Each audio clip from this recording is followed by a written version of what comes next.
you ready? It's the Roundtable with me, Robert Bannon. Well, welcome to the Roundtable. 3, 2, 1. Brrr, look at this. It's a picture frame of Thanksgiving. Look at the new things we have here. Look at this platform called StreamYard, making us get fancy. I needed an engineering degree to figure this out. Then I found out that they already had one. Like, it's already, I didn't have to do all this. They have all this turkey stuff. Happy Thanksgiving. There's a turkey wagon. There's a turkey bat. Why did I work so hard? Happy Thanksgiving, everybody. Even though we got a whole nother week, and I have another show for you next week as well. But I'm so happy that you're here. The mystery guest is going to be revealed, and it is going to be a big, I kind of gave it away on Instagram. I'm just saying, I did kind of give it away on Instagram. Hello, everybody. Thank you all so much for being here. Hello, lovely Roundtablers. I beat you all here. Does that make you the Abby? You stay up in the UK all night long. So I think that makes you the biggest Roundtable fan. If you want to. I mean, I don't want to take that away from you. If you don't want to. Hello, A. I wonder if A got it. A tried to get it. You know, my Aunt Fran texted me just now and said, I need to know who the mystery guest is. So apparently this works. The mystery guest is entertaining to you all. So I think it's fun. Hello, Alyssa. I miss you, Alyssa. You know, Alyssa, when we do the shameless plug, I hope Alyssa is going to come see me on December 26th. There's no pressure, Alyssa. I just love y'all so much, you and your friend, and I hope you'll be there, and it's going to be super fun. My mom says she loves it. It's a great format. Aunt Fran texts me. She wants to know the mystery guest. So here we go. We got a lot of guests. I have 3 big guests for you all, so we might as well hit it. My question for you, who is the mystery guest? This is your last chance. Now, some of you know. And here's the thing. I had to change it from live. The mystery guest was coming on live from 7:15 to 7:30. I was very excited. And then I got an email yesterday that said I had 5 minutes to make this interview happen last night. So it is taped. And I wish it was live. But I'm really excited. Plus, Sheena Easton is here, who did Man of La Mancha on Broadway, who is a super duper superstar. My baby takes the morning train. And she worked with Prince. And she, For Your Eyes Only, which was a Bond song. And also Brenda Russell, who wrote Get Here for Olita Adams, who wrote Only for One Night for Luther Vandross. She wrote The Color Purple. Like, she wrote the music to The Color Purple on Broadway and the movie. Like, Cynthia Reed, and I'm here. That's Brenda Russell. So she tells us all about how that all happened. So it's a big show. Cat Daddies want to know, is it Santa? I don't know why your names are gone. Why is it your YouTube handles? But I love it. And Alyssa says she's thinking of bringing the husband. Oh, bringing the husband. Got to secure a babysitter. A says she saw Sheena on Broadway in Man of La Mancha with Raul Julia. She's a trip. So the question of the day, who is the mystery guest? And if you know it, fine. Boo. Richard Skipper pressured me into it on Instagram Live. Hello, Ron. My friend, Ron. Hi, Ron. I love that you're here. Good evening. Hope you're enjoying. I love Detroit, Ron. I love it. Thanks for being here. Christine says, greetings, Robert and the Roundtable family and all the new viewers. Welcome. So ready for this show. Memory lane from the 80s. Yes. Right. Sheena Easton and Brenda Russell is here. And Santa's a good guest. Santa's a really good guest. But it's not the Thanksgiving Day parade. Santa comes out after that. I'm very excited to tell you about my weekend and get this show on the road. So here we go. Hit it. So this week I had a lot of fun stuff happen this week. What did I do this week? I don't know. Do you know what happened? No, you weren't here, so then you wouldn't know. I went to host Leslie Ann Warren in front of 1,000 people at the Royal Oak Music Hall after she was on last week. I got to host Leslie Ann Warren live. Here's Darius and Deidre and Leslie and myself. we talked to her. I talked to her for a half hour, did an interview with her live on stage. I haven't done that in years. And then I had the chance to stick around and see the movie, which was so much fun. They gave me my own dressing room next to Leslie's. Here's her dressing room. And then next to it was mine. There's cousin Deidre. Here's me and my beautiful, handsome husband backstage on my couch and in my dressing room. Ooh la la, fancy, fancy. And then we did an interview with her, and she looked great. She was in scarlet, and she was in green, like Miss Scarlet wears in the movie. And the audience was incredible, and it was so much fun. She's such a class act. It's been Christmas for weeks now. That's definitely Christmas in my house. There are 5 Christmas trees in my house. It is my birthday on Halloween, and then it is Christmas. Darius has spent the past 2 weeks putting up 5 trees. He's got plans for 3 more trees. As you can see, I'm trying to Thanksgiving it up here, but my life has been Christmassy here, and I love it. We've been watching Christmas movies. What did I demand on my rider in my dressing room? We didn't even get a bottle of water. We just did it. We just went in and we just whooped it up. And we just went in there and did it. She didn't want to know the questions in advance. They didn't ask me what I was going to say. It was just an incredible time that you had to say. And Tom Etsy, everybody, who has got Brenda Russell, we have a mystery guest for a few minutes, and then Brenda Russell is going to be here. Tom is the best of the best. He's represented everybody, the most incredible singers. If you love Richard Simmons and the incredible ride that he had in PR and on the late night talk shows and daytime talk shows, that's all Tom. Tom is the top of the tops, and when it comes to PR and publicity. And this interview with Brenda Russell is very special. So a special guest, and then Brenda Russell, and then Sheena Easton ends up ending the night. A big, giant roundtable extravaganza, and more guests coming from Tom will be on in the future as well. So I then rang kettlebells for my Auntie Maureen. For the Salvation Army. You know, my mother-in-law I call her Mama Lewis. We don't do mother-in-law. My Darius's mom, Mama Lewis, is a pastor for the Salvation Army. Auntie Maureen runs a Salvation Army. So I rang kettlebells, and I was out there in the street with my bell, doing my thing. And then after that, on Sunday, we went to Comic-Con in Detroit, Motor City Comic-Con. So Darius could meet the cast of Charmed, Rose McGowan, and what's her little name? That little cute thing. Heidi. Nope. Think, Robert. Think. She is the Charmed lady. So you can tell I never watched the show. But the Charmed lady and the Rose McGowan. And we had a good time. And Deidre had never been. I took pictures with the people, the crazy costumes, and all that fun stuff. And we went and we whooped it up at the Comic-Con and people's costumes. Someone's going to tell me her name. Holly Marie Combs. Thank you, A. Thank you, Jesus. Oh, my God. My Ed McMahon right there. Me and Adrian met Ed McMahon, and he grabbed her in an inappropriate place. But that's another story. So we had a great time. And then they got to meet the man from Twilight. And he gave Deidre the funniest pictures, and he gave her the vampire whole spiel, and it was so much fun. And then this week I took my kids to the symphony out here in Detroit. It was a busy week. Look at the beautiful Detroit. This is the beautiful Detroit Symphony Orchestra Hall. It is like you're in the Versailles. It is the most gorgeous place here in Detroit.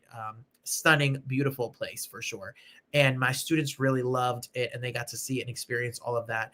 And then we also had and some of you saw it, we also had our turkey drive, which was run by the Lions. So my school is sponsored and partners with the Detroit Lions. So we gave out hundreds and hundreds of turkeys and potatoes and pies, and the cars lined up, old players, the cheerleaders gave out apples and potato bags and corn and everything for the people of Detroit. And it was a very special and fabulous week for sure. So shout out to the DSO for giving my kids the opportunity for something like this. Shout out to the Detroit Lions for this incredible turnout that we had at my school this week. Shout out to everybody and everything that's going on in this crazy world. There is good. I always tell you, there is good in the world. Killing Lutz. Killing Lutz. That's what they Cat Daddy say. Killing Lutz is hot. It's hot. He was very sweet. And Ron, my buddy Ron, is going to see Trisha Yearwood at the orchestra. I just saw they just announced Trisha Yearwood is coming to the DSO for a Christmas show. That's going to sell out in a hot, stinky second for sure. I love it, Ron. Thank you for being here, my friend Ron Ledford. I love it. We're going to work. So that was my week. Busy week. I'm trying to do this quick because I've got a lot of show for you tonight. Let's keep it moving. Hit it. What is my shameless plug? Because I'm shameless.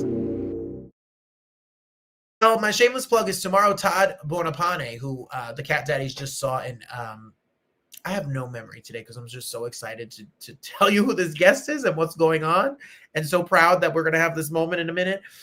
Todd is going to be here. He is doing a production of Frozen at Paper Mill Playhouse, which is pretty neat. But some of my friends that are here every single week just saw him in Tartuffe, and he's going to tell you all about Tartuffe, the interactive Tartuffe with Andre DeShields. And it's on Broadway World tomorrow. And then Tuesday, listen, everybody, Tuesday. Thursday is Thanksgiving. So there is no roundtable. And I wasn't going to have a show next week, but my husband turns 40 on Wednesday. So Darius will be here for a surprise show on Tuesday night. Come on in. Let's embarrass my husband.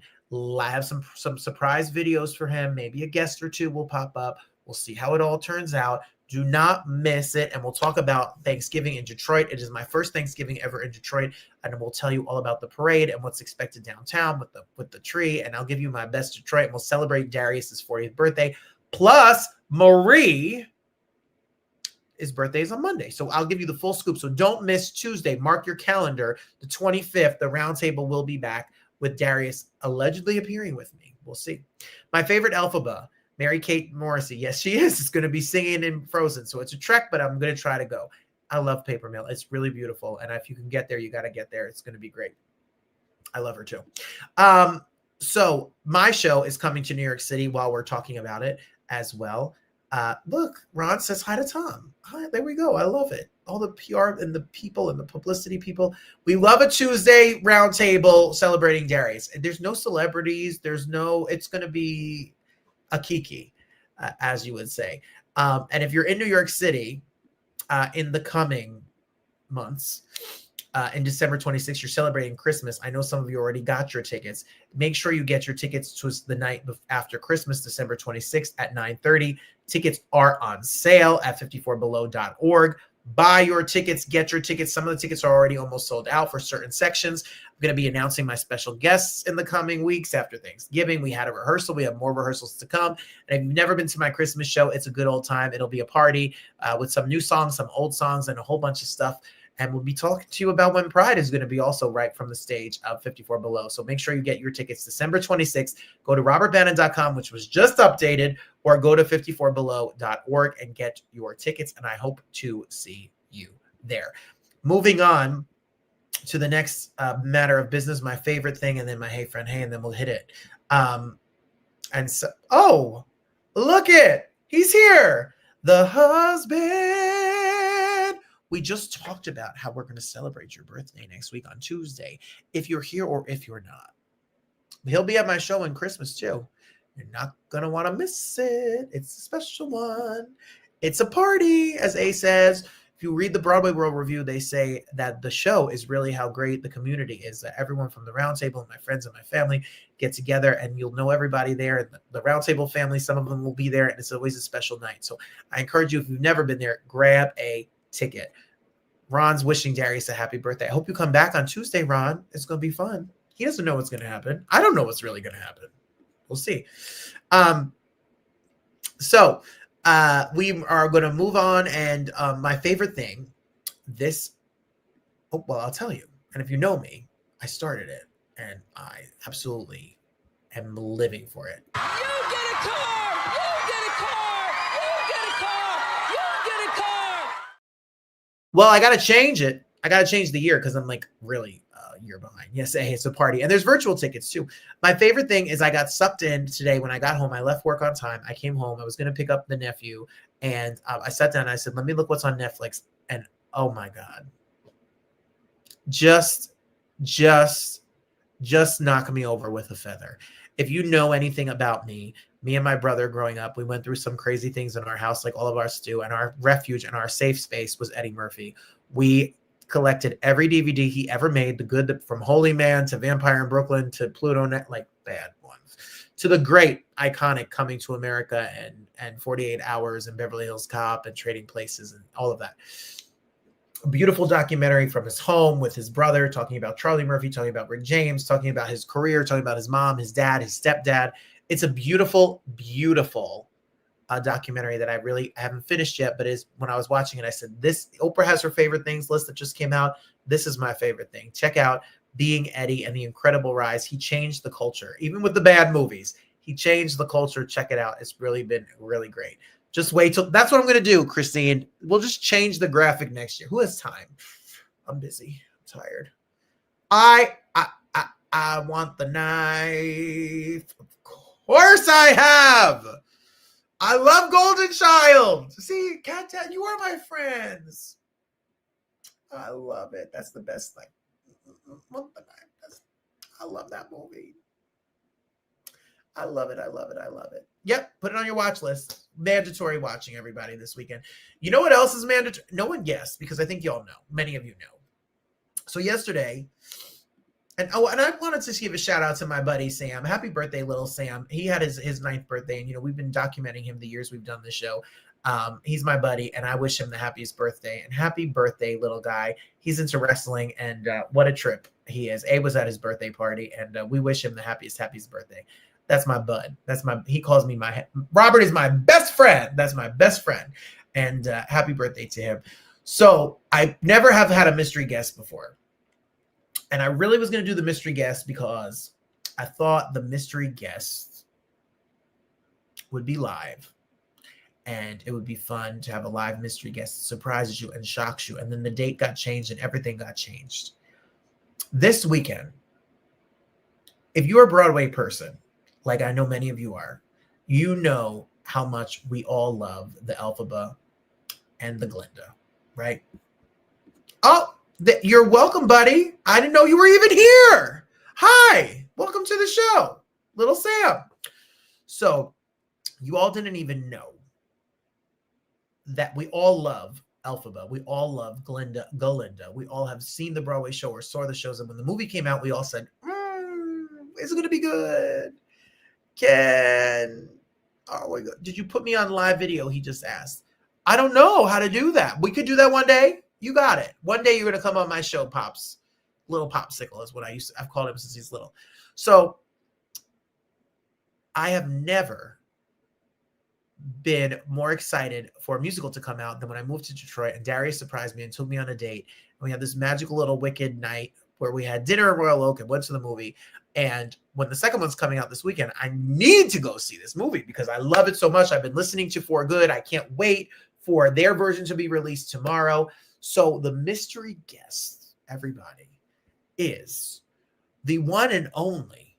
If you love Crazy Rich Asians, if you love Step Up even, if you loved In the Heights, if you love an incredible list of movies, if you love Wicked, then you love the work of the one and only superstar, genius, visionary, director of Wicked and director of Wicked for Good.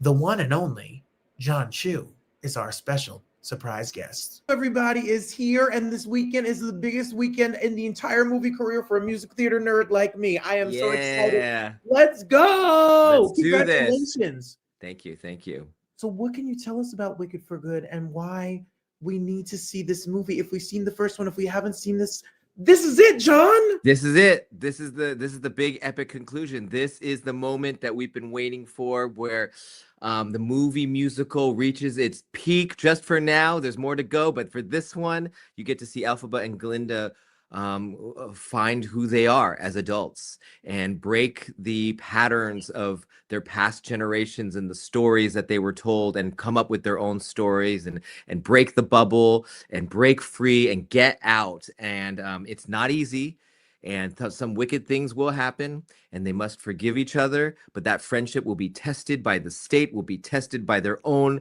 doing, and in the end, hopefully they come out for good. And in a weird way, if movie one is a statement, movie two is a challenge, not just to those two women who are now off on their own adventures, but to us and what we want to be, and with the stories that we want out there in a time where we really need vision for this world.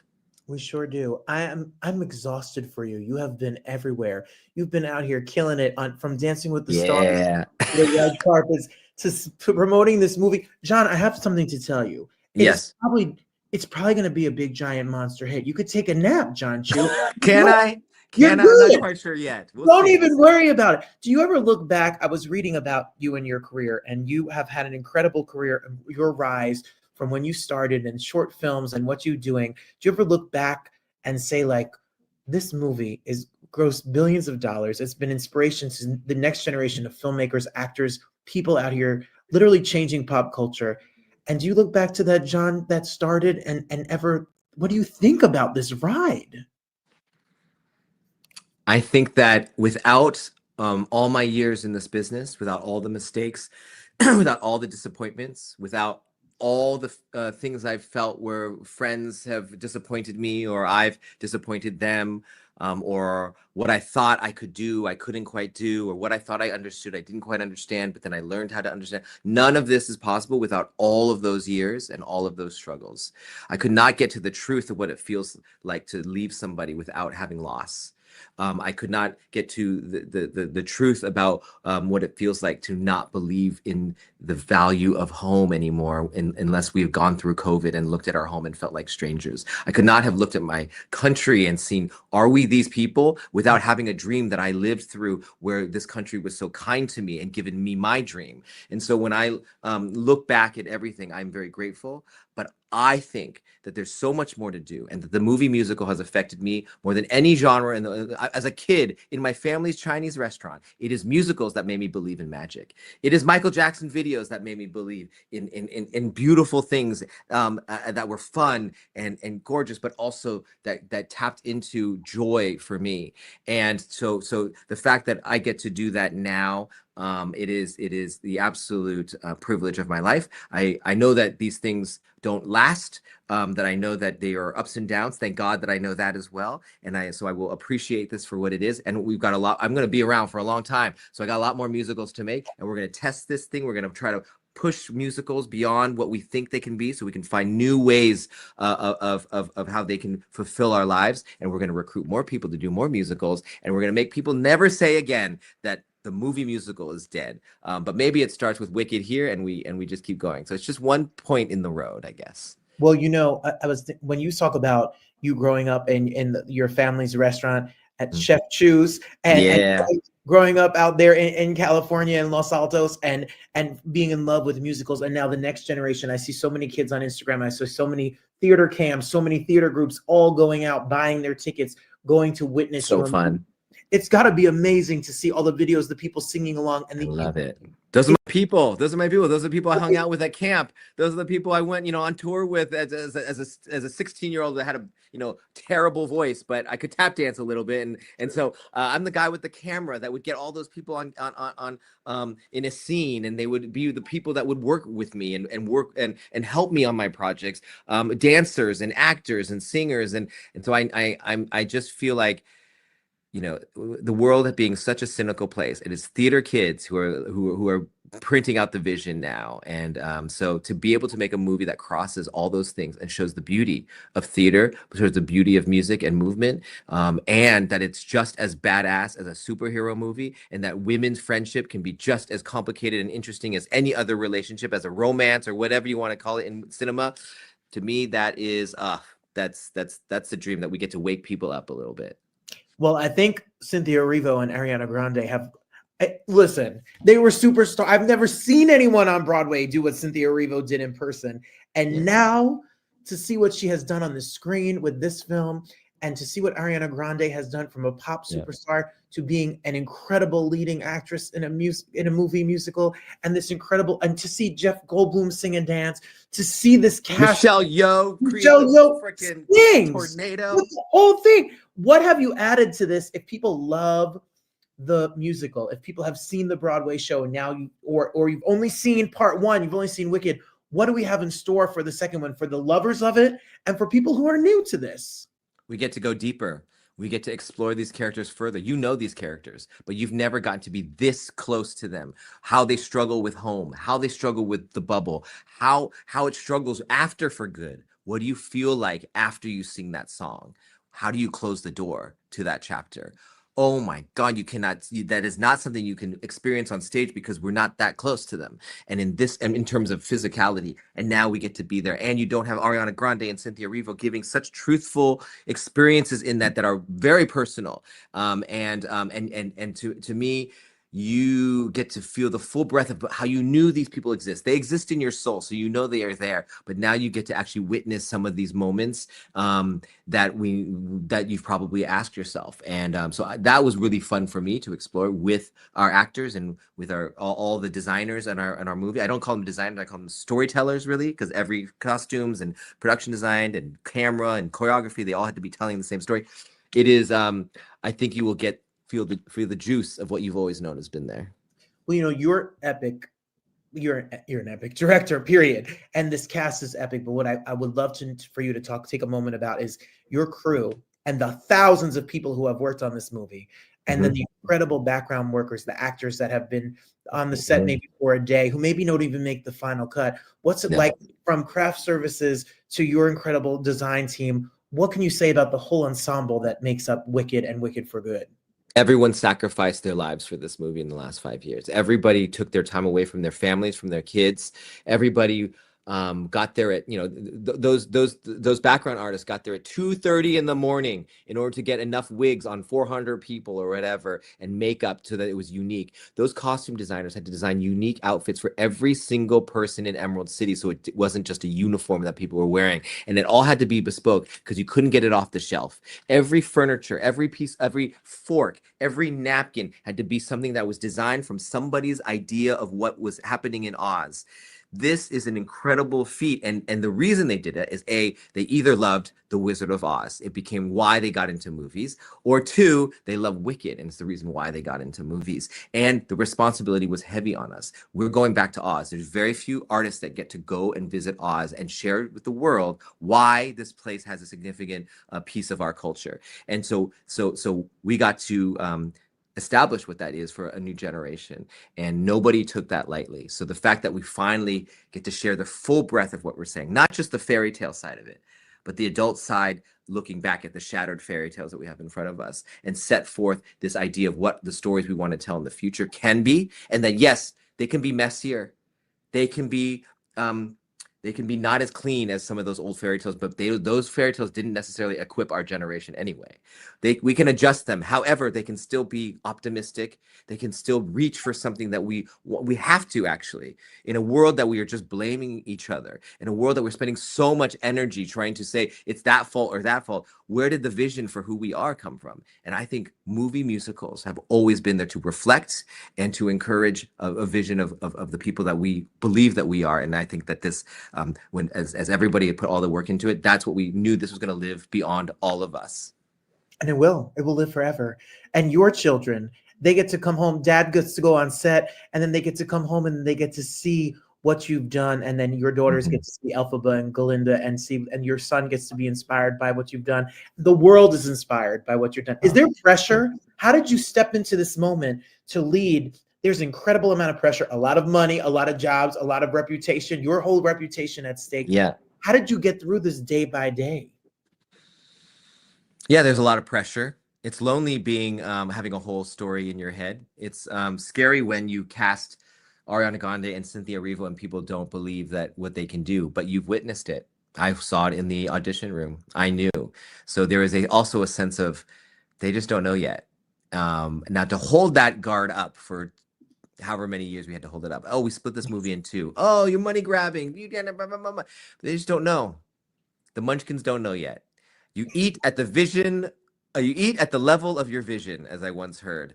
If you are a giraffe, you eat at the top of the trees. If you're a turtle, you eat at the bottom. And if you eat at the top of the trees, you stay at the top of trees. The moment the giraffe goes down and eats from the bottom of the thing, they pass out because their body's not made for that.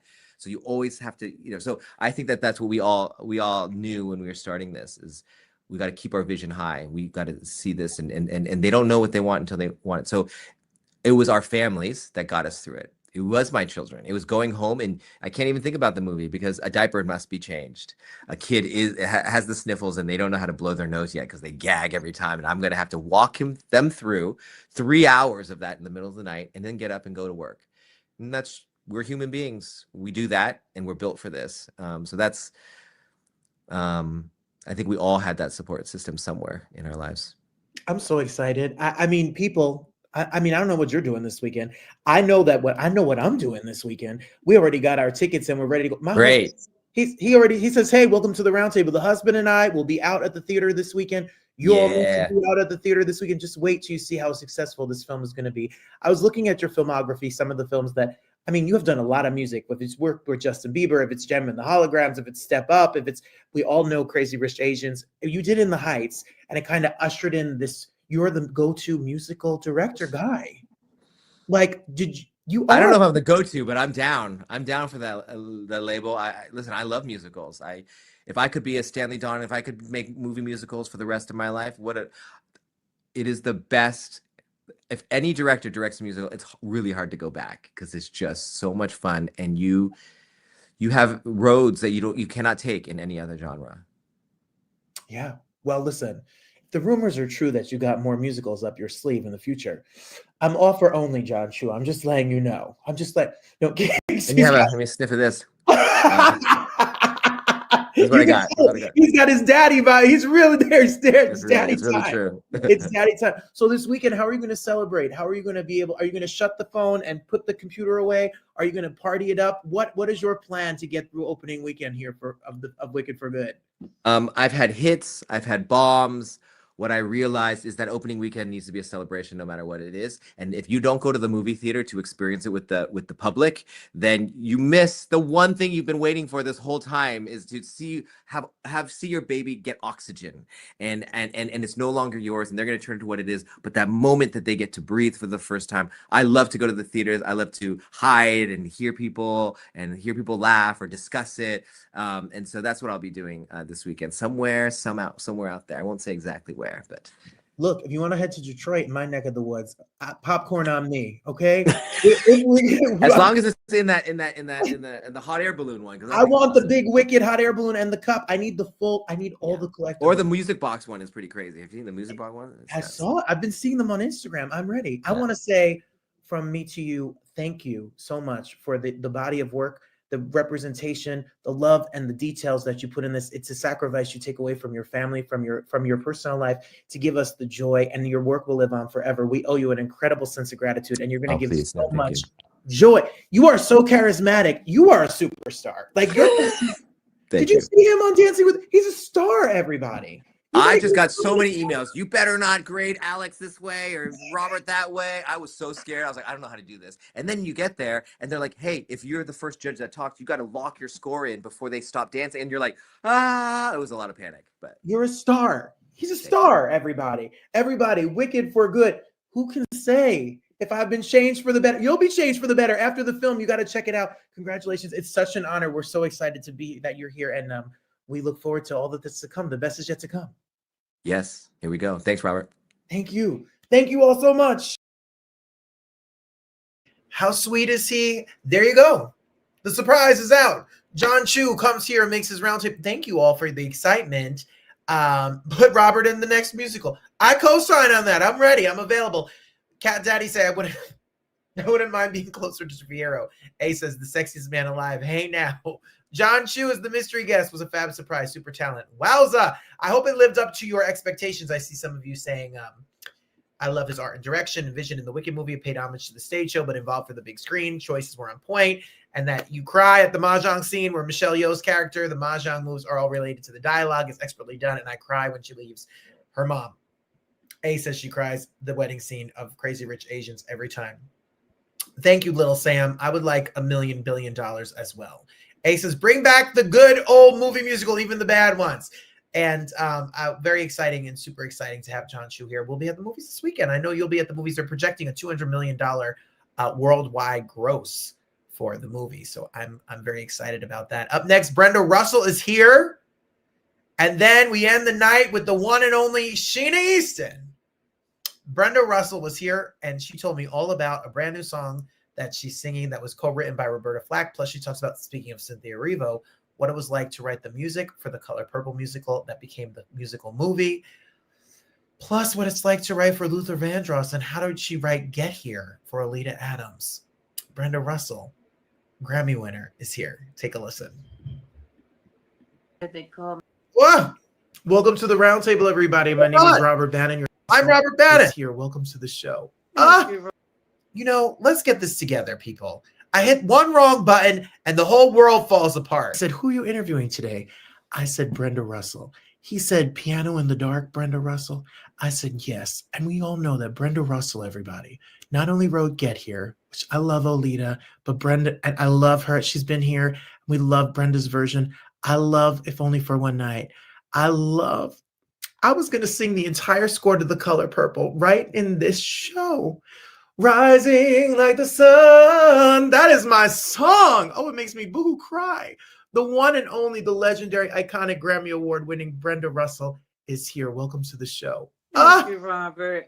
So sweet. And you sing good. Okay. Well, you write good music to sing to, so thank you so much. Congratulations on this brand new, gorgeous song that is out. You know what it's like. Yeah. You like that song? I love the groove. I love your vocal. And being in love, I love the lyrics. It just feels like a hug. Yeah, right? You're not the first person to say that. Also, I wrote that song with Roberta Flack, which is very cool. Because she was very ill, and I just wanted to bring her inspiration and to other people, you know. And you know, when I read that and I heard that and I looked on the info on the streaming on Spotify, and it says Roberta Flack. How was it like? How did that work? Do you I know a lot of the songs, when you look you up, it says lyrics and music by Brenda Russell. So how did this song in particular come about? Well, when the Queen calls you, and she did, and asked me if I would like to write a lyric for one of her songs, and I said, of course. You're the Queen. So she sent me these music, which is very funky. Loved it, and I wrote these lyrics, and it was so much fun. And she recorded it years ago, and now I re-recorded it. It is so beautiful. It is streaming wherever music is streaming right now. And I want people to go. You can go to brendarussell.com for all the information. It's streaming on all the platforms as we speak. Excellent. You know what it's like. I'm trying to. We are going to get the word out because people need to hear this love and to hear this joy and positive. The world is crazy right now. This song made me feel good. The world is so crazy and it is. I shouldn't say it inspires me, but it compels me to write things about it. Like one of the songs on this album is called "What Will It Take?" Asking, what will it take for us to get serious about living on the planet? You know, I was going to ask you, does your life inspire the music that you write? I would say yes. That my what I take in inspires the music, you know, and everything inspires the music. I'm open to everything because you have to have an open door up here to receive the music or the idea for the music or the title. Like I keep a book of song titles that come to me. Oh, wow. And if they're good, I write it down because I know there's a song within a great title. That's how I think. And how you think about things can really manifest the thing, you know. So Absolutely. Well, I was reading about you. I was reading your bio, and you're growing up. You seem to have a very interesting, fun New York City music parents to Canada to when you started working professionally and singing. I mean, you were working with Elton John. You were doing it big from the go. What was it like back then to jump into this business? Elton signed me and my husband at the time, Brian Russell. He signed us to his record label. When you get signed by Elton John, who's at the top of his game right at that time, it was insane. It was like, wow. Yes. It was wonderful. And he even played on our album, which was really sweet. Incredible. It's incredible. And you were writing songs and working as a songwriter like before your solo career took off. You had written. Absolutely. I wrote songs for Brian and we wrote songs together. But I also always wrote songs on my own that were unique, very unique. And I knew I had something. And I was offered a record deal without Brian on Columbia. And I turned it down because I said, if I can't do it with Brian, I can't do that. And that's who I was at that time. Although friends were telling me, what's wrong with you? This Columbia Records. You don't say no. But that's what happened. Well, then the single starts coming. Songs for Earth, Wind and Fire, songs for Donna Summer, songs for the list goes on and on about the songs and the Ray people. Charles recorded one of my songs. That was a big moment for me. And Tina Turner. And Diana Ross, and I like they go on, and the list of people. What's it like when you give a song to somebody and they record it and they have a big giant hit record with it? Is there a part of you that's like, that's my baby, or do you wish you kept it for yourself? How does it feel?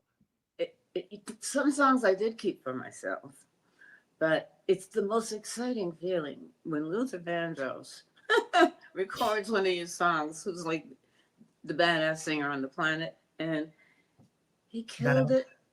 And it was my Christmas present that year. I had just come back from Sweden, where I wrote Get Here, by the way. I just came back, and I thought, what am I going to do? I have no money.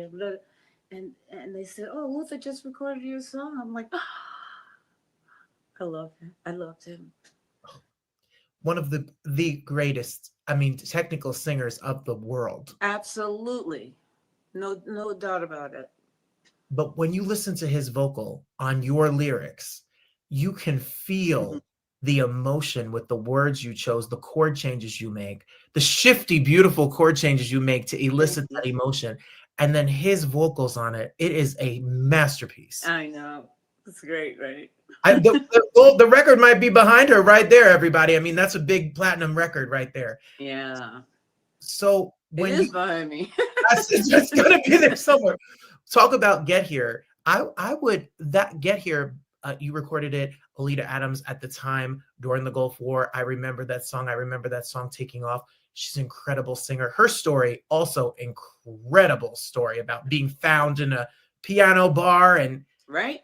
What was the inspiration behind that song? You said you told this story many times, but I need to ask. That's okay. I don't want to tell it. It's a good story. I was in Sweden, Stockholm, Sweden. They had invited me to perform on a television show. But where I was, my label that I was signed to at the time said, oh, no, you don't need Brenda. Well, how about this artist over here? They're trying to switch up my gig, right? And I didn't even know that was happening until they finally got me. And they said, we want you. And they tried to get somebody else. But so I went. And I had a beautiful penthouse apartment in Stockholm where I overlooked the city. And I had a beautiful space, windows. I forget what it's called when it's round, when they're all round like that, but it was round, and I had a keyboard right there, looking out on the city, and I started writing Get Here, and it was pretty damn easy because it became a game of how many ways can you get to a person, and that's when it starts, railway, trailway, you can reach them with your mind. I love that. Well, my favorite part of that song, because I know, like, when you talk about it, if you all know that song, when you get to the verse, you could windsurf into my life. Yeah. You get creative. You taking me up on a carpet ride, a big balloon. Like, you went deep in finding ways we're gonna get here. Yeah, that was the most fun to do because I was in a game. How many ways? Climb a tree and swing rope to rope. Exactly right. That's what makes it such a brilliant, beautiful slide down the slope. I could keep going with you. I know. What's funny about the song is my husband and I, he's from Detroit and I grew up in New Jersey, and we did long distance, and we kept a playlist of music that spoke to us. And one of the first songs I ever put in the playlist is Get Here, because I just longed to be with him. And at that time when people were at war And in a time where we're divisive and we still are looking to get here, that song will live for forever and ever. Thank you so much. You know, I had a very heartening experience with a pilot who was in the Gulf War. And he said to me, this is backstage after one of my shows, and he said to me, you know, that song Get Here, that's the song that I would think about when I was flying, because I wanted to get back to my family, basically, is what he said. Now we're both crying. Yeah. We're both crying because I'm like, no, you know. But that's just so inspiring that you could touch people in that tender, deep way, you know, with Yes. music. Well, your album, this classic album, Thank this you. Get Here album, it's track number 8. It's streaming wherever it is. Go back, listen to this album, listen to all the albums, all the music, and listen to the new single, You Know What It's Like, as well, and all the music that is out. All of it is out. When you came up with Piano in the Dark, and now it's been covered, and when you talk about a fun, funky, you know, they say a lot of people credit you for the modern sound in R&B, the soul R&B infusion that you put together. People didn't write songs like you had written when you came out with that song. Oh, thank you. That's amazing. What was the inspiration behind that song? Which song? Piano in the Dark. Oh my God. I wrote it with Scott Cutler and Jeffrey Hope, and they sent me the music on a cartridge. They sent it to me. I played it. I thought, oh my God, this is beautiful. Beautiful. So I had the book of lyrics. 2 days later, they called me and say, what have you got? And I haven't had time, but anyway, I pick up the book. I flip through the pages and I see Piano in the Dark. And I said, what about Piano in the Dark? That's how that happened. Isn't that amazing? And they said, what does that mean? I said, I don't know, but I'll figure it out. And that's how that happened. Well, it is quite a romantic song. I mean, I don't know who's playing that piano or what's going on, but I'm there. Russell. My God, I hate forgetting. No worries. Hey, Reezy. I want to find out who that pianist is that I love. Russell. This is so dumb. Anyway, he was with Yellow Jackets. If you look up Yellow Jackets, okay. Anyway, he's amazing, and he played the piano, and it's perfect. Oh, well, it is the most perfect recording. Make sure it will, another one that will be forever. When you Broadway and the Grammy Award and the movie and all of the work that has been, people say when they think they're going to go to Broadway, you think, oh, I'll just write a couple songs. It's a full-time job. How many years has The Color Purple kind of consumed your artistic life? Well, the 5 years to write it every day. We spent every weekday writing these songs for 5 years. So we gave up everything. We weren't making money. We were just writing, right? And completely to this day, practically, the theater thing has gone beyond our wildest dream. I mean, first of all, to have Oprah Winfrey and Steven Spielberg producing the movie of music that you did, what? Could we get somebody else, please? Russell Ferrante, that's his name. Incredible. He's so bad. And he played the piano. And it is a killer piano. You got to listen. Now I'm going to listen to it and pull out just the piano in my head. You know, when I saw The Color Purple originally, the first run on Broadway, brilliant. Then I went back, saw the revival. I have never been in an audience before. We're in the middle of a show. People jump out of their seat. You know, I'm Here is going to be sung and ruined in audition rooms forever, Brenda Russell. Right. What's the energy like for you to sit and see those artists interpret your words and your music? It's heavenly, because it's so gratifying that you actually created something that's still living in these people and so brilliantly performed. I mean, it was like a dream. Yeah. The first night that I went to the theater to see the marquee, it was nighttime, and my name was on the marquee, and I was standing there, and I just wanted to say to every person walking by, "That's me," Well, because I was so excited, it's but I an couldn't believe it. incredible, Yeah. incredible moment. Shout out to Steven and shout out to Ali. They're no slouches themselves. You three Oh, are a power couple. Stephen Bray and Allie Willis, my beautiful, beautiful friends. Allie passed away 2019. It sucked big time. I'm still mad that she's not here, but that's what happened. Ali, if you listen to her music, if you love Earth, Wind, and Fire, and you dance to September at every wedding for the rest of eternity, that's her. And Steven, I mean, if you like the Breakfast Club and Madonna, I mean, Madonna, that's him right there. And That's right. you all wrote the music we all grew up to live on. I just, before I move on from The Color Purple, I have to just say that I was singing the song The Color Purple, which it gets stuck in my head. But Too Beautiful for Words is one of the most beautiful songs ever written, ever. Thank you. People, Thank you please so much. listen to this music. It is incredibly beautiful. So for you, finding new music, do you keep a steady schedule? Do you sit at the piano? Do you keep a notebook? How do you work? How does the work for you? I have no rules, first of all. And I tell all my, would-be writers, it's good to have no rules because you're open and then everything comes in. No rules. If it's music on the piano, yes. If it's a lyric line, yes. However it comes. I'm grateful for however I receive it, and I don't want to make rules. Oh, I don't do that. No, let's try it. Was there a certain time in your life when you realized you had that gift that you could pick up words or pick up a melody line or hear it? A very young age. I used to visit my grandmother because she's the only one who had a piano. And when I would come to her house, I would go straight to the piano.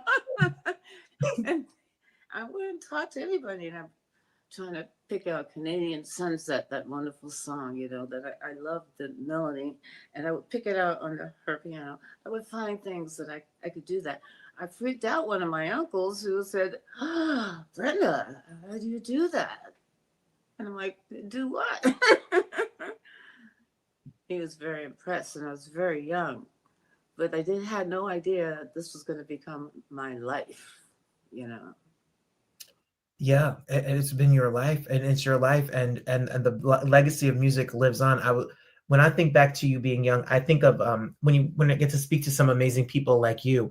But when I know about, like, if you look at Ashford and Simpson, you look at Barry Manilow, you look at these backup singers that started out, and I know you are on Laughter in the Rain, the Neil Sedaka record, Yeah, and so many yeah. songs. Did you always want to be in front? Were you always trying to be the background? Were you always trying to just be the writer? What was the goal? Whatever came and paid us. Never paid the bills. We would take it. But it was so fun. Doing that Laughter in the Rain with Neil Sedaka was a brilliant session. That's all I remember, Really fun. Your stories have to be incredible to sit down and think about them. You must hear music that are yours or you were a part of when you were at the grocery store or in a cab or on a plane. Your music must pop on television. The Color Purple will be on television for the rest of time. Yeah, isn't that wonderful? So the checks come to the mailbox. Let's keep going. So for you, is theater or more solo work or writing for other people? What's the goal now? Right now the goal is finishing my album, which is called Song Painter, and it's a beautiful goal because I wrote some good songs and I had wonderful people working with me, and I think people will enjoy it. Yeah, are you able to record at home or do you go into a studio? Both. I record at home with my co-producer, Stefan Oberhoff, who's like this genius person. And he's in Nashville. So I'll be here. He's in Nashville. We even had a session with Luis Conte, the percussionist. He was in LA, and we all did it on live on Zoom or whatever. It was so much fun because it taught me you can do this. Because it wasn't appealing to me to go on Zoom or whatever and make music. It didn't seem to flow. This flowed like we were in the same room. That I learned, and it was so fun. Yeah, the song's great. Well, it's going to be so exciting when it comes out. We'll keep posted. Everybody needs to go to brendarussell.com to stay up to date for when the full album is going to come out. Right now, you can get a hint of it with You Know What It's Like, co-written with the incredible Roberta Flack, who also recorded the song. God bless her and her voice.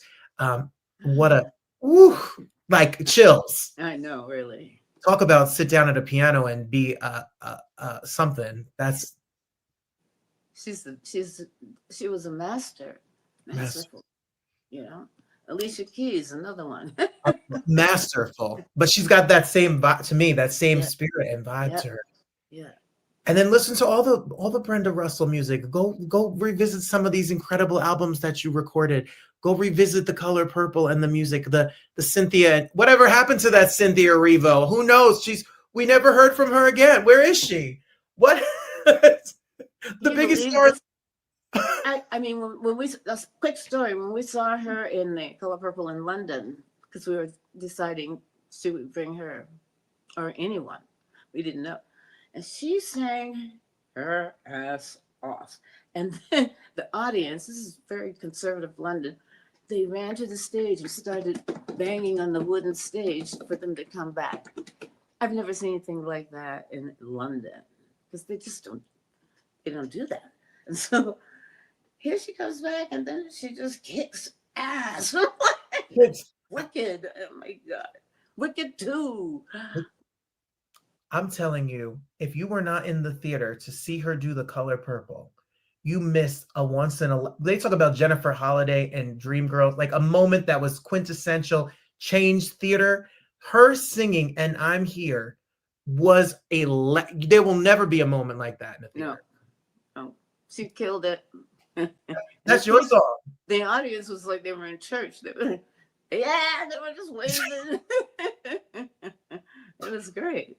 My friend Mike, he's 6'6", he's a big guy. He jumped out of that seat to cheer after. That's the work that you did. That's wonderful. I'm so grateful. I'm gonna go in the kitchen. Okay. I'm gonna heat up my dinner, and I'm gonna sing your music. We're gonna have a little sing along, right? So everybody watching right now, put on Brenda Russell and have a sing along at your house too. Thank you, Robert. I hope have a good meal. Thank you. I'm gonna be listening to some good music, and let me tell you that when my show is your show, I want to thank you for every note, every chord, every song, every lyric. You make us feel good. You make us feel love, and you inspire our lives with what you do. So the sacrifice and all the work means so much because you gave us so much love in this world, and we send it back to you. Wow. We do. It did. I feel that. Thank you, Robert. Thank you, Miss Russell. How cute is she? I love her. You talk about a songwriter. Amen. Speaking of, because we went so late, I got another 15 minutes for you. You got time? Whew. I love Sheena Easton. Oh my God, do I love Morning Train? Do I love her and Prince? They played her song with Prince on Dancing with the Stars. Is this whole episode Dancing with the Stars and Cynthia Erivo? What in the world? My homegirl Sheena Easton is here. I love her. Okay, listen, everybody. This is a God's honest truth. I'm not just saying this because she's here. Every morning to smile, to come to work, to teach my babies as a school teacher in real life. I am in my car. The other day, my husband was driving down the street. He stopped me on a red light and he rolled down the window, and I am just out there belting, "My baby takes the morning train." That bridge, her voice in the bridge, everybody. Nobody sings like Sheena Easton. Thank you for being here. Oh, thanks for having me. You know, Grammy Awards, 20 plus million records. You wrote the music and sung the music that most of us grew up listening to. Oh, well, yeah, I guess I'm old enough for that. I don't think that at all. Well, I was watching videos of you in concert and you sound as brilliant and gorgeous as ever. What's a Sheena Easton concert like these days? Well, it's I think a lot of fun because we make a point of doing all the hits that people are expecting.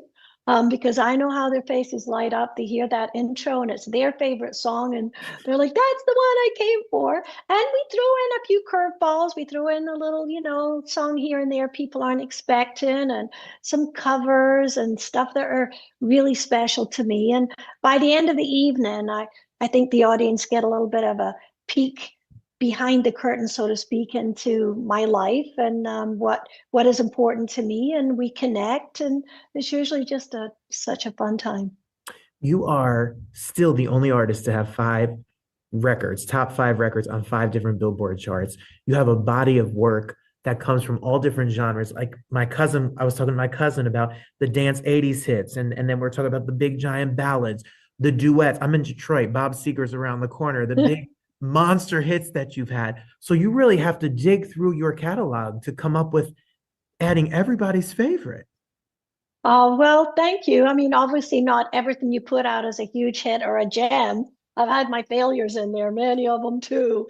But that's what's so great about being around for over 40 years is that I've gotten to do so many different styles of music and work with different collaborators, duet partners, and producers and writers. And it's all been so incredible. I do not take any of it for granted. And then I get to do fun things like this, holiday tour, Home for the Holidays, where we're out there and we're performing with different artists. I'm getting to work with Peebo Bryson and Ruben Studdard and Ilya Sorov. And we're doing Christmas songs, we're doing our hits, we're doing duets. So, you can never get bored when you have a life where you get to do all those different things. Well, listen, in my neck of the woods, December 7th, at one of my favorite venues in the entire world, the Soundboard at the Motor City Casino. There's not a bad seat in the house. The sound is great. The audience is great. They have a good bar, Miss Easton. It's Okay. their own time here. You're going to see Peebo Bryson, Ruben Studdard, the incredible music that you all are going to create. Ela Surov, who is an incredible instrumentalist. Amazing. And you. Oh, well, hopefully people will come and have a great time because let's face it, it's been a very stressful year for everybody in the country.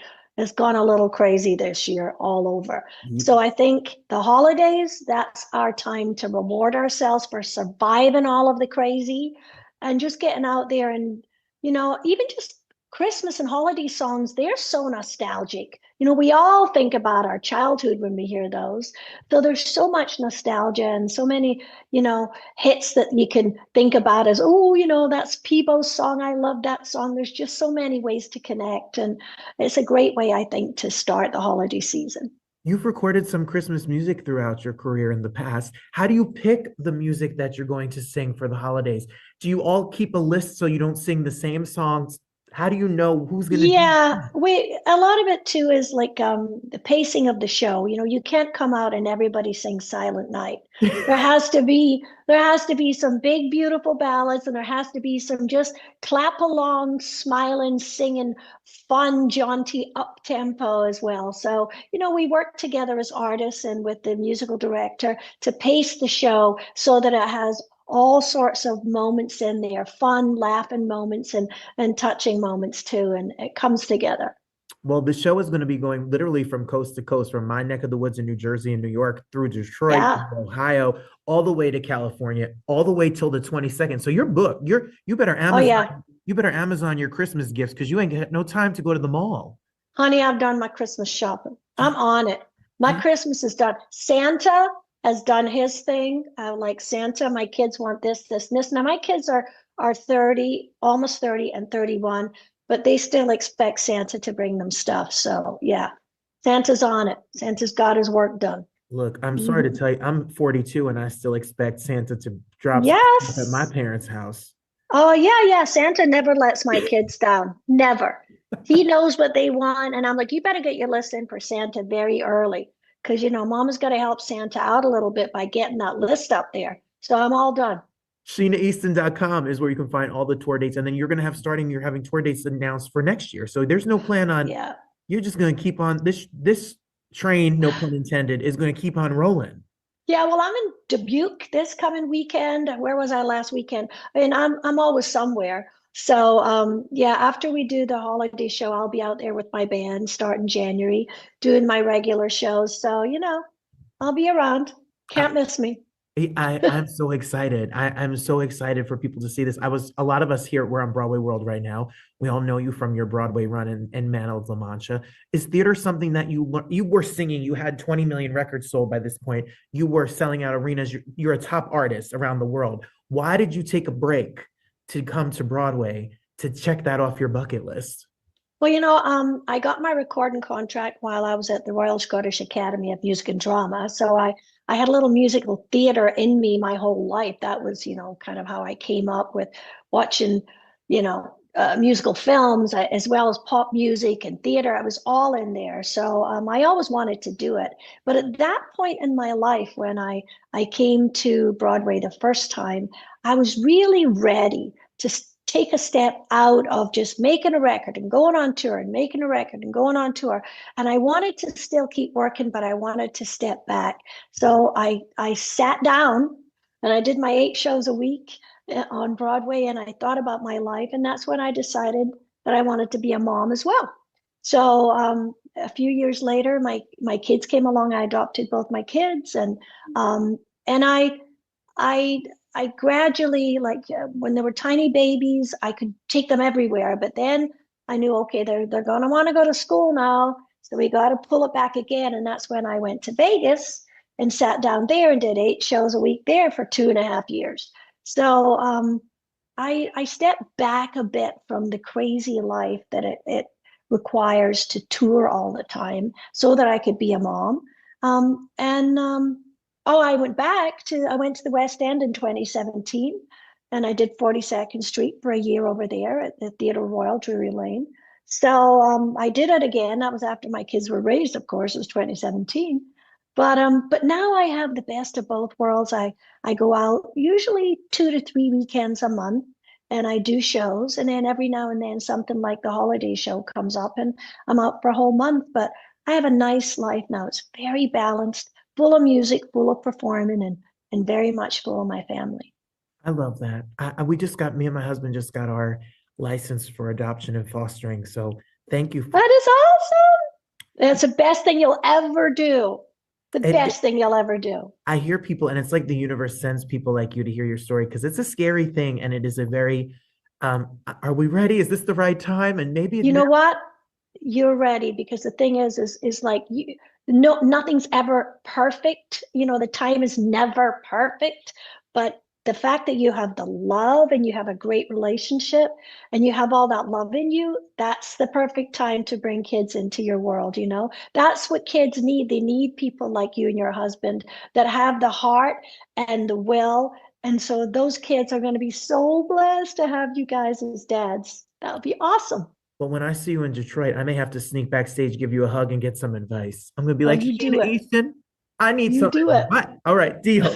When we look at what's amazing, what I love so much about your voice is that it morphs. And when you look at when you look at For Your Eyes Only, and you take a James Bond ballad, a big monster hit, and then you take something like Telephone and the dance beat that it has to it, or when you go, We've Got Tonight and that incredible, your voice has so many different colors and so many different styles. You can sing anything. Has that always been the case? You're just I think swing. I could sing a Broadway ballad. I think it's because I when I came up, I had so many musical influences coming up. I have 5 brothers and sisters older than me, so I would drag all their albums out and put them on the record player and sing along with it. And it was so many different styles of music. So I was exposed to a lot at an early age. And unfortunately, I think, especially in the States, people get locked into their favorite radio station or their favorite genre of music. They just listen to rap or just country or just dance music or whatever. And they're not opened up to a lot of things. I was exposed to everything, all the styles, and it kind of sneaks into your voice and into your soul, and it settles in there. So as an artist, when it was time for me to perform, I had all of that in my DNA to pull from. And the good thing is that, with the advent of social media and everything, YouTube and everything that's out there, kids nowadays, they're exposed to everything the streaming world can bring them. So I think it's coming back around again to where kids are getting a huge wealth of musical education and being exposed to so many different styles, and that's a good thing. Absolutely. And I love every single style because when I was listening to you all week, you've been on repeat, getting ready to talk to you. And I'm dancing in one moment and I'm crying in the next moment. And that's what you're going to have, everybody, when you come to this Christmas show. Peebo Bryson's voice. We just saw Ruben a couple months ago here in Detroit. His voice is incredible. Awesome. Awesome. Add Sheena Easton. And this is Christmas. This is the early Christmas gift you owe to yourself. Buy a ticket. Stream the music, everyone. I know people ask you about this all the time, and I know you got the look I was listening to today, and I was listening to what you did. I know that, and I was looking up concert videos of you. You do a tribute to Prince. You sing sometimes Prince other covers or songs he wrote, plus the songs you guys did together. After all of these years of working, when you look back at that time in your life and the catalog of music you made together, how does it feel to be a part of the history that you guys did together? He was such a special person, just such an incredible soul, and he was a gift to all of us. I mean, a incredible musician, incredible writer, but he was also fun. He was my friend, and he was funny, and he made me laugh, and he gave me so much confidence as a singer and as a writer, and so much encouragement. So we ended up collaborating on a lot of stuff that he wrote for me and produced, stuff that I wrote and he produced, stuff we wrote together. And he only made me better as an artist. And I take that with me all the years that he's been gone now. I take that and I take him with me, and all the stuff that he taught me and brought to me. It's never going anywhere. It's always in there. Well, I encourage you, if you listen to You Got the Look and your voice comes on in isn't her speaking voice is gorgeous. I mean, come on, Scotland out in the house here and America and whatever it all has become now, I'm here. You can read the phone book to me, Sheena Easton, anytime. And I've been told I have such a funny accent because I'm Scottish American. So I have my Scottish roots, and I have the fact that I've lived here since I was 22. I just sound weird. So you are American. You've been here since you're 22. You're American citizen now? I'm a citizen. I became a citizen back in 1992. But I very much consider myself Scottish American because my Scottish roots are very strong. And I have 2 American kids. So yeah. I love both of my countries. I love that. We all need to be a little bit more unified as a world, for sure. Well, I love your story about being the youngest of 6 kids. I love the story about your dad was hardworking and your mom was strong and kept your house together through it all. What was your family like, your brothers and sisters and your mom? What happened to you was lightning in a bottle. I mean, you exploded and you come from this it's truly a story that only happens, once in a million lifetimes. What was it like for you and your family to see the world and you get to be able to do all the things you got to do with them by your side? My dad passed when I was 10, so he didn't get to see it, but my mom sure did, and my brothers and sisters. And they were always so encouraging and so supportive. And of course, like family, they're the first to make fun of you and, tease you. And what's that hairstyle? Look at your hair. You look like a rooster. It was the best because you're like, oh, okay, I know my hair looks crazy. But yeah, I mean, my family were there for everything. And my friends too. I mean, my oldest friends are my friends that I have from Scotland and from England. And we still are very close. We see each other almost every year. And, I think your roots are important. It keeps you grounded. Never let go of that stuff. Amen. The bells are ringing. It must be true. The bells are ringing. Well, I'm so excited. No documentary ever discovered me, Sheena Easton. I'm waiting for my record deal. Well, it could happen. It could happen, baby. It can happen. You just hang in there. Okay, I'm gonna hang 43 is gonna be my year, everybody. That's it. I feel it.